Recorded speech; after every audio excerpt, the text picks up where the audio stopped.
CBS News, I'm Deborah Rodriguez. Senate Republican leaders add to the latest health care reform bill in slim hopes of winning over doubters. CBS's Nancy Cordes from Capitol Hill. They rushed out a new version last night, one that includes some sweeteners for some of these GOP holdouts. More money for states like Alaska, Arizona, and Maine. As for the bill's support among voters, fewer than half of Republicans approve of Graham Cassidy and only 18% of independents do.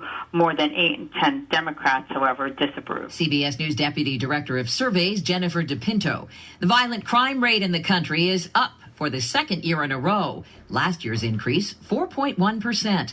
More on the FBI's new numbers from CBS News senior legal analyst Andrew Cohen. The murder rate actually went down last year from 2015 and remains well off historic highs, but the story continues to be the skyrocketing gun violence in Chicago, where the homicide rate accounted for about 20% of the national increase, which is rather astonishing. One by one, NFL players took a knee or stayed seated during the national anthem at yesterday's games. They numbered about 200 after President Trump doubled down on his call to fire players who refused to stand. There's only a few times in a man's life where you have a chance to stand up for something that you believe in and make a statement. So today I thought that was that chance and I took it. The Carolina Panthers' Julius Peppers, the only one on his team who protested, as Coach Ron Rivera spoke out against it. We need to all stand. We need to look at the flag and we need to listen to the national anthem. We need to think and envision an America that we believe in, that's free from injustice, that's free from bigotry. In Puerto Rico, the food is not enough, the gas is not enough, so everybody's fighting to get whatever is available. Islanders struggling 5 days after Hurricane Maria knocked out power.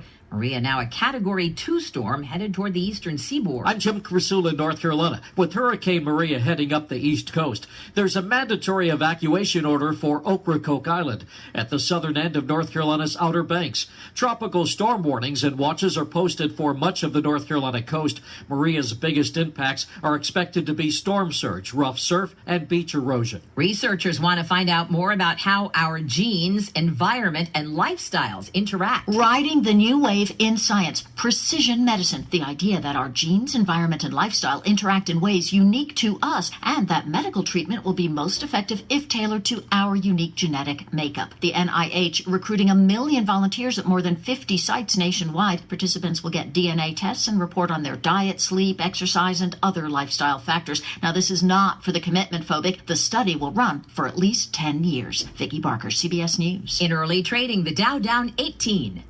A woman who was abused as a child and grew up to lead the fight to expose abusive priests has died. Relatives called Barbara Blaine a tireless voice for those sexually abused who might otherwise have been silenced by the Catholic Church. She died yesterday in Utah after suffering a cardiac event.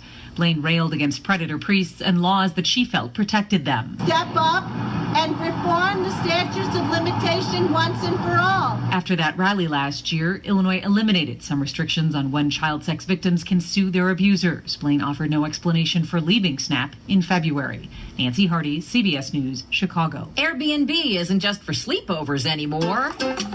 In New York City, the company is launching special experience packages. One of them will have Sex and the City's Sarah Jessica Parker taking 4 people on a shoe shopping trip to Bloomingdale's, a favorite stop for Parker's character on the show, Carrie Bradshaw. Deborah Rodriguez, CBS News.